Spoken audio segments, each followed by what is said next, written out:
مامۆستا علەمایان چۆن باسییان لە ئاو کردووە، چۆن باسییان لە دەستگرتن بە ئاو کردووە؟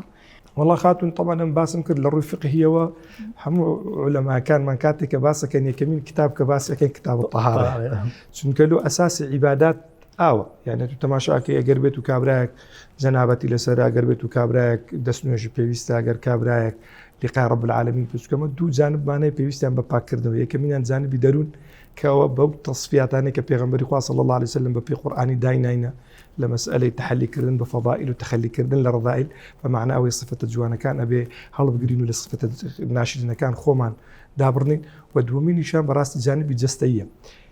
هیچ دینێک بەقەدەر ئیسلامەتی تەرکیزی لەسەر جانبی پاچی نەکردێ، هیچ دینێک. یعنی تەماشاکە تەسەوڕەکەی نزیکەی 20 غوسلمان هەیە، هەمویان غوسلی سنەتن کە پێغەمبەری خوا صلی الله عليه وسلم تەرکیزی لەسەرەکە. و لە مەسئلەی پاک و خاوین ڕاوەستان لە بەردەم خوای پەروەردگارە جەل جەلاله و مەسئلەی خۆ خاوینکردنەوە و تەرکیزکردن، حتا کابرا بووە تەخزات پێغەمبەری خوا صلی الله تعالی عليه وسلم ڕۆژی جومعە بۆ نارەکەی لە هاتیە فەرمووی ئەگە جارەی دیکە هاتن خۆتان بشون.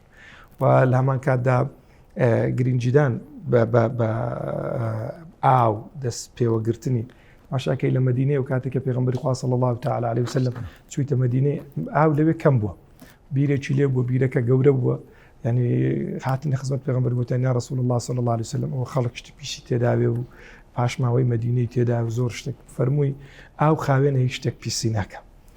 سید بکە، يعني حتى علماء قاعدەیان لە بۆ دانایە دەفەرمون ئاو بە سێ شتە، يعني حتى ئیمامی نەوەوی والله أعلم يعني غەزالیە إمامي غزالي دەفەرمی ئەمن لەو ڕئیە لەسەر ڕئیە مالیکیان دەفەرمی خۆزیار ڕئیە شافعیاش بچی مالیکیا بوویایە، ئەوان پێوەریان دانێنە لە بۆ پاک و خاوێنی ئاوێ.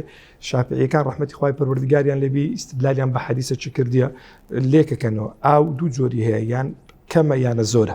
ئاو ئەگەر بێت و پێوانەشیان دانایە ئاوی زۆر چی ئاوی کەم کووە تقریبا زیاتر لە 200 لیتری ئەگەر بێت و بەرەو لە خوارێ بوو ئەوە بە ئاوی کەمی دادن، ئەگەر بێت و بەرەو سەرێ بوو ئەوە بە ئاوەکی زۆری دادنێن.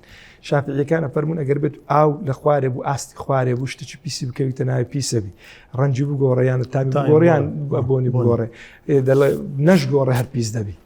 ئەوان وەڵێن بەس دەڵێن کە لە 200 بەرەو سەرێ بوو هەرچە چکەتە ناوێت تەماشای پێوەری پاک و خاوینی ئەوەیەگە تام ڕنگ بۆنی گۆڕا پیسە ئەگەرنا ناگۆڕێ. مالیچەکان بە پێچەوانەی شافعیەکان لەو بابەتەی باسییان کردی، ئەڵێن ئاو یەک پێوانەی هەیە کەچێ زۆریانەکەم، ئەگەر تام ڕنگ بۆنی گۆڕا پیسە، ئەگە تام ڕنگ بۆنی نەگۆڕا پیسێن. وەوانەی کە دەشگۆڕن دوو جۆرن، یانە بە پاکەچی ئەگۆڕیان بەشتێکی پیس دەگۆڕێ، ئەگەر بە پاچی گۆڕا ئەوە تەنها پاکە بەڵام پاکەرەوە نییە.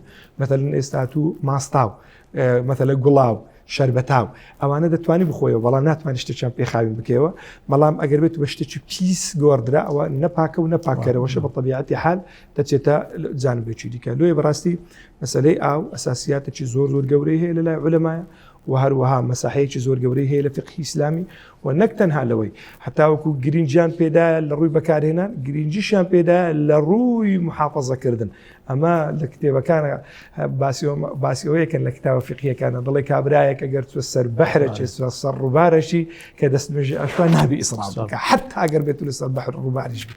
لۆ خاترەوەی ئەو ئینسانە وا پەروەردە ببی کە بە میزان بە قەدر و هەروەها تعاملێکی جوان لەگەڵ نعمەتەکانی خوای پەروەردگار بە پێی ئەو ئەندازەی کە پێویستی پێەیە بەکاریان بێت. میهرەبانی، دڵسۆزی و لێزانی.